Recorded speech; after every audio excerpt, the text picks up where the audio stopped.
Hello दोस्तों, स्वागत है आपका बोर्ड हैकर क्लास के अंदर। मैं आपका अपना आदिल भाई और आज मैं साइंस का पहला वीडियो लेकर आ रहा हूं।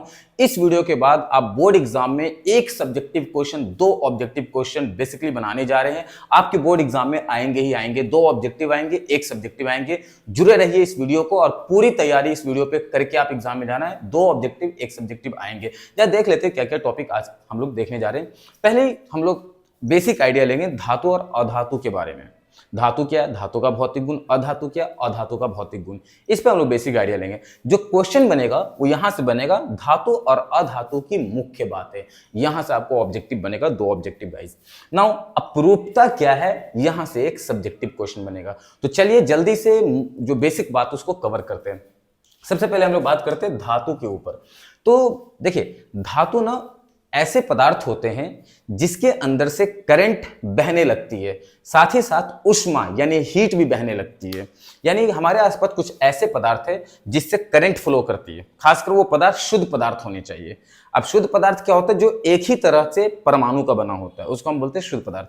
तो ऐसा शुद्ध पदार्थ जिसके अंदर से करंट भी बहने लगती है और हीट भी बहने लगती है, वैसे शुद्ध पदार्थ को हम लोग कहते हैं धातु। ठीक है, जैसे कि कुछ एग्जाम्पल लेते हैं। सोडियम, सोडियम एक तरह का धातु है, लास्ट में यम लगा है। धातु के लास्ट में यम लगा होता है उसके नाम के अंत में। मैग्नीशियम ये भी धातु है। Aluminium, potassium. अब चूंकि पोटेशियम इसका सिंबल है के, चूंकि इसका लैटिन नाम होता है कैलियम, तो इसके लैटिन नाम कैलियम से इसका सिंबल के लिया गया है। Calcium Ca। सोना, सोना का सिंबल है Au, क्योंकि इसका जो लैटिन नाम होता है वो होता है ऑरम। चांदी, इसका लैटिन नाम होता है अर्जेंटम, इसलिए साइन आया है, सिंबल आया है Ag। नाउ यहाँ पे सोडियम, सोडियम का सिंबल है Na, क्योंकि इसका लैटिन नाम होता है नाइट्रियम। नाउ अब अधातु के ऊपर बात करते हैं। अधातु जो होते हैं वो वैसे शुद्ध पदार्थ होते हैं जिसके अंदर से धारा और साथ साथ उष्मा नहीं बह पाती है। वैसे शुद्ध पदार्थ जिससे धारा नहीं बह पाती है, उष्मा नहीं बह पाती है, वैसे हम पदार्थ को क्या कहते हैं? अधातु। जैसे कि कार्बन हो गया, नाइट्रोजन हो गया, ऑक्सीजन हो गया, आयोडीन हो गया, फ्लोरीन हो गया, क्लोरीन हो गया, ब्रोमीन हो गया, ये सब अधातु है। इनके अंदर से धारा नहीं बहती है, इसके अंदर से हीट यानी उष्मा नहीं बहती है, तो ऐसे पदार्थ को हम लोग अधातु कहते हैं। ये हमारा धातु अधातु क्या है समझ में आ गया। अब हम दोनों का भौतिक गुण देखेंगे, उसके बाद हम लोग चलेंगे दोनों की मुख्य बातों पर। सो दोस्तों, अब हम लोग देखेंगे पहले धातु का भौतिक गुण और अधातु का भौतिक गुण। ओके, सो शुरू करते हैं। धातु का भौतिक गुण देखो, धातु विद्युत एवं उष्मा का सुचालक होता है। यानी जितने भी धातु हैं, सभी धातु की सबसे खास बात है कि उससे विद्युत और उष्मा बहती है। तो जिस चीज से विद्युत उष्मा बहता है उस चीज को हम सुचालक कहते हैं। तो हमने लिखा धातु विद्युत एवं उष्मा का सुचालक है, मतलब धातु, जो भी धातु हैं सभी से धारा और उष्मा बहती है, इसलिए हम कहते हैं कि धातु विद्युत एवं उष्मा का सुचालक है। हाँ, लेकिन सभी धातु तो विद्युत और धारा को सुचालक है ही, लेकिन एक धातु नहीं है। तो जो धातु नहीं है तो उसको हम अपवाद कहेंगे। जैसे लेड यानी सीसा, विद्युत एवं उष्मा का कुचालक, यानी यह है धातु, सुचालक होना चाहिए लेकिन यह है कुचालक, तो हम इसको कहेंगे यह अपवाद है। दूसरा, धातु मुख्यतः कठोर होते हैं। यानी जितने भी धातु है जैसे लोहा, सोना, चांदी, तांबा, उसके बाद अगर आप बात करते हैं तो कैल्शियम, सोडियम, पोटेशियम, ये सारे धातु जो होते हैं कठोर होते हैं। मुख्य तौर पे जो भी है जैसे प्लेटिनम, सभी धातु कठोर होते हैं।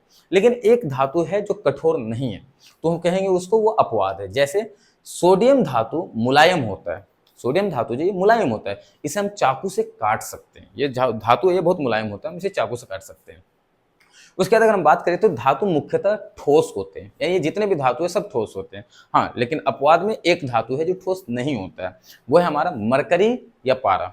ये है तो धातु, सभी धातु ठोस है, लेकिन उस बीच में ये एक बंदा है, यानी धातु जो है कि द्रव अवस्था में है, यानी मरकरी या पारा। ये द्रव अवस्था में, कमरे के ताप पे द्रव अवस्था में होते हैं। हाँ, एक और धातु है गैलियम, वो कमरे के ऊपर के ताप पर द्रव अवस्था में होते हैं। तो ऐसे दो धातु है जो द्रव अवस्था में होते हैं, एक है मरकरी यानी पारा और एक है गैलियम। पारा कमरे के ताप पर और गैलियम कमरे के ऊपर के ताप पर। अगर हम बात करते हैं तो धातु तन्य होते हैं।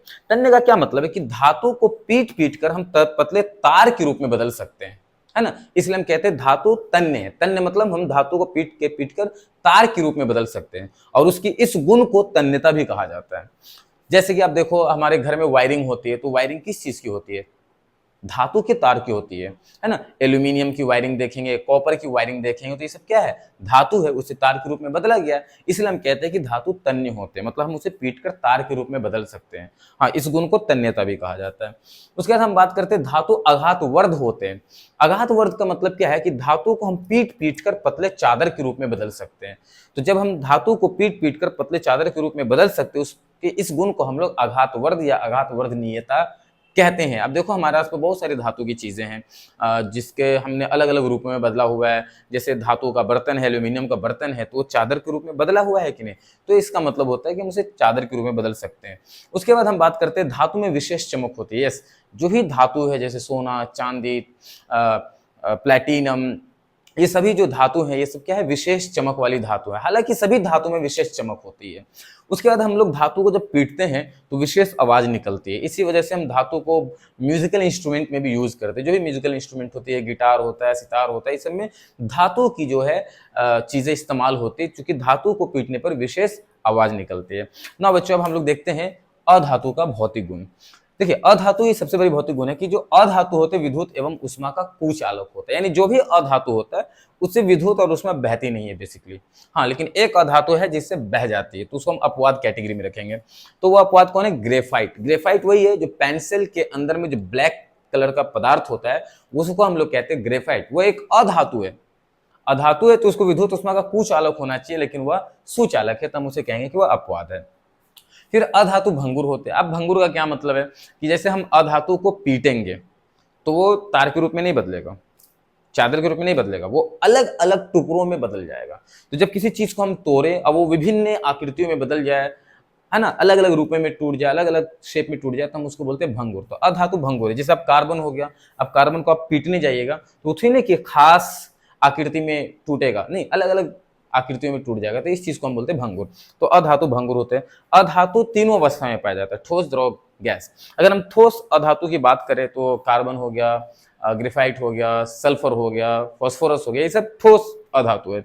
अगर हम द्रव अधातु की बात करें तो ब्रोमीन है, और गैस अधातु की बात करें तो नाइट्रोजन, ऑक्सीजन, क्लोरीन और भी गैसेज हैं, वो सब गैस की फॉर्म में होता है। अधातु में विशेष चमक नहीं होती। जैसे धातु बहुत चमकीले पदार्थ होते हैं, धातु में चमक पाई जाती है, लेकिन अधातु में चमक पाई नहीं जाती है। उसके बाद हम बात करते हैं, हाँ, अपवाद भी है। सभी अधातु है जिसमें चमक नहीं होती, लेकिन एक अधातु में चमक होती है, वो है आयोडीन या ग्रेफाइट। ये सब में धातु जैसी चमक होती है। उसके बाद अधातु जो है वो तन्य नहीं होते। जैसे हम धातु तन्य होते, मतलब हम उसको पीट पीट कर तार के रूप में बदल सकते हैं अधातु को, सॉरी धातु को, लेकिन अधातु को हम तार के रूप में नहीं बदल सकते। तो हम कहेंगे कि अधातु तन्य नहीं होते हैं। हाँ, धातु को हम लोग पीट पीट कर चादर के रूप में बदल सकते थे, तो उसको हम बोले कि वह आघातवर्ध है, मतलब उसको पीट कर चादर के रूप में बदल सकते हैं। लेकिन अधातु को हम पीट कर चादर के रूप में नहीं बदल सकते, मतलब वो आघातवर्ध नहीं है। और धातु को पीटने पर मधुर ध्वनि भी नहीं निकलती है, अच्छी आवाज भी नहीं निकलती है। तो ये था धातु अधातु का भौतिक गुण। यहां से भी एक सब्जेक्टिव 2 नंबर का क्वेश्चन बन सकता है कि धातु या अधातु का भौतिक गुण लिखे। सो इस पर आप अच्छा ग्रिप कर लेना। अब चलते हैं धातु अधातु की मुख्य बातों पर, जहां से ऑब्जेक्टिव बनेंगे ही। ओके, सो दोस्तों ये वो मुख्य बातें हैं धातु अधातु के बारे में, जहां से 2 ऑब्जेक्टिव बनेंगे ही बनेंगे। सो इसको आप समझते हैं। इसके बाद हम उस सब्जेक्टिव पे डिस्कस करेंगे जो हमारे एग्जाम में पूछा जाएगा। तो देखो, सबसे महंगी धातु फ्रांसियम, सबसे भारी धातु ऑस्मियम, सबसे हल्की धातु लिथियम, चाकू से काटा जा सकने वाला धातु सोडियम, कमरे के ताप पर द्रव अवस्था में पाए जाने वाला धातु मरकरी या पारा, विद्युत का सबसे अच्छा चालक, बेस्ट कंडक्टर ऑफ इलेक्ट्रिसिटी, वो होता है सिल्वर यानी चांदी। विद्युत का कुचालक धातु, जिस धातु से विद्युत धारा नहीं बह सकती, वो है लेड। किरोसिन तेल में डुबो कर रखा जा सकने वाला धातु, यानी जिस धातु को किरोसिन तेल में डुबो कर रखते हैं, वह है सोडियम या पोटेशियम। कमरे के ऊपर के ताप पर द्रव अवस्था में गैलियम। एक है कमरे के ताप पर द्रव अवस्था में, वो है पारा या मरकरी, और एक है कमरे के ऊपर के ताप पर द्रव अवस्था में, वो है गैलियम। मुक्त अवस्था में पाए जाने वाला धातु सोना एवं प्लेटिनम। तो इसको दिमाग में रखना। उसके बाद यह है अधातु का सेक्शन, विद्युत का सुचालक अधातु। ऐसे तो अधातु कुचालक होता है, लेकिन सुचालक अधातु वो है ग्रेफाइट। अधातु जिसमें धातु जैसी चमक होती है वो है आयोडीन एवं ग्रेफाइट। और धातु जो कमरे के ताप पर द्रव अवस्था में होता है वो है ब्रोमीन। सो इसको आप नोट कर लीजिए और इसको अच्छे से याद कर लीजिए। 2 क्वेश्चन यहां से रहेंगे। चलते हैं अब उस सब्जेक्टिव क्वेश्चन की। सो दोस्तों, अभी जो मैं आपको बताने जा रहा हूं वो एक सब्जेक्टिव क्वेश्चन बताने जा रहा हूं। ये आपके एग्जाम में मोस्ट चांसेस है, 99% चांसेस पूछे जाएंगे। चलिए ध्यान देते हैं। क्वेश्चन ये है, अपरूपता क्या है या अपरूपता से आप क्या समझते हैं। देखते हैं। जब कोई तत्व अलग अलग भौतिक रूपों में पाया जाए जबकि उनका रासायनिक गुण एक ही जैसा हो तो इस चीज को हम लोग कहते हैं अपरूपता। मैंने लिख भी रखा है कि जब एक ही तत्व अलग अलग भौतिक रूपों में पाया जाए जबकि उनका रासायनिक गुण एक ही जैसा हो, अपरूपता कहलाता है। अब जैसे एग्जांपल के तौर पे कार्बन की 3 अपरूप है। देखो, हीरा कैसा है, सबसे कठोर पदार्थ, ठीक है। ग्रेफाइट विद्युत एवं उष्मा का सुचालक है। देखो ये दोनों का भौतिक रूप अलग अलग है कि नहीं। हीरा सबसे कठोर पदार्थ है, विद्युत एवं उष्मा का सुचालक है ग्रेफाइट, और फ्लोरीन फुटबॉल जैसी परमाणु संरचना होती है। तो अब देखो ये तीनों भौतिक रूप में अलग अलग दिख रहा है कि नहीं, जबकि इनका रासायनिक रूप एक ही जैसा है कि ये तीनों कार्बन है। ओके, तो इसी चीज को हम कहते हैं अपरूपता। इसको अच्छे से कवर करके रखना, एग्जाम में दिखेगा आपको। दोस्तों ये क्वेश्चन आपके फाइनल एग्जाम में पूछा जा सकता है। ये बहुत ही इंपॉर्टेंट क्वेश्चन है। क्या है क्वेश्चन, चलिए देखते हैं। सोना एवं प्लेटिनम का उपयोग आभूषणों के निर्माण में क्यों करते हैं, यानी सोना और प्लेटिनम का हम यूज ज्वेलरी बनाने में क्यों करते हैं। देखो 2 खास वजह है। एक कि सोना एवं प्लेटिनम मुक्त अवस्था में होता है। इसका मतलब यह है कि सोना और प्लेटिनम किसी भी चीज से अभिक्रिया नहीं करता, रिएक्शन नहीं करता, इस वजह से ये कोई हानिकारक पदार्थ नहीं बनाता है और इससे हमें कोई नुकसान नहीं होगा इसको पहनने में। तो पहला पॉइंट है कि सोना एवं प्लेटिनम मुक्त अवस्था में होता है, मतलब कि ये किसी भी चीज से अभिक्रिया नहीं करेगा, कोई भी हानिकारक पदार्थ नहीं बनाएगा, इससे हमको पहनने से कोई नुकसान नहीं होगा। और दूसरी चीज कि इसमें विशेष चमक पाई जाती है। विशेष चमक पाई जाती है इसका मतलब इससे सौंदर्य भी प्रदान होती है। इस 2 वजह से इसका हम उपयोग आभूषणों के निर्माण में करते हैं। उम्मीद करता हूं समझ में आया होगा। नोट कर लीजिए, इंपॉर्टेंट क्वेश्चन है। दोस्तों ये क्वेश्चन आपके 10th फाइनल एग्जाम में पूछा जा सकता है। 99% गारंटी है कि पूछा जा सकता है। इस क्वेश्चन को दिमाग में रख ले अच्छे से समझकर। क्वेश्चन ये है कि सोडियम और पोटेशियम को किरोसिन तेल में डुबाकर क्यों रखा जा सकता है। बहुत सा कॉमन सा क्वेश्चन है कि सोडियम पोटेशियम को किरोसिन तेल में डुबाकर क्यों रखते हैं। चलिए समझते हैं इसको। देखो जो सोडियम है और जो पोटेशियम है, सोडियम का साइन N है, पोटेशियम का साइन K।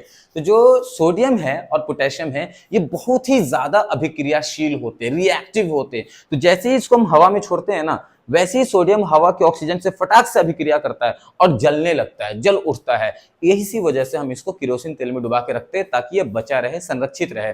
तो जब ये क्वेश्चन आएगा कि सोडियम और पोटेशियम को किरोसिन तेल में डुबाकर क्यों रखा जाता है, तो बहुत आसान तरीके से बता देना कि जो सोडियम है और जो पोटेशियम है ये बहुत अभिक्रियाशील धातु है, यानी बहुत रिएक्टिव धातु है। तो जैसे ही हम इसको हवा में एक्सपोज करेंगे वैसे ही हवा के ऑक्सीजन से फटाक से जुड़ जाएगा, अभिक्रिया कर लेगा और जलने लगेगा, आग लग जाएगा उसमें। इसी वजह से इसको बचा कर रखने के लिए हम कहां रखते हैं, किरोसिन तेल में डुबा कर रखते हैं। इंपॉर्टेंट क्वेश्चन है, नोट कर लेना।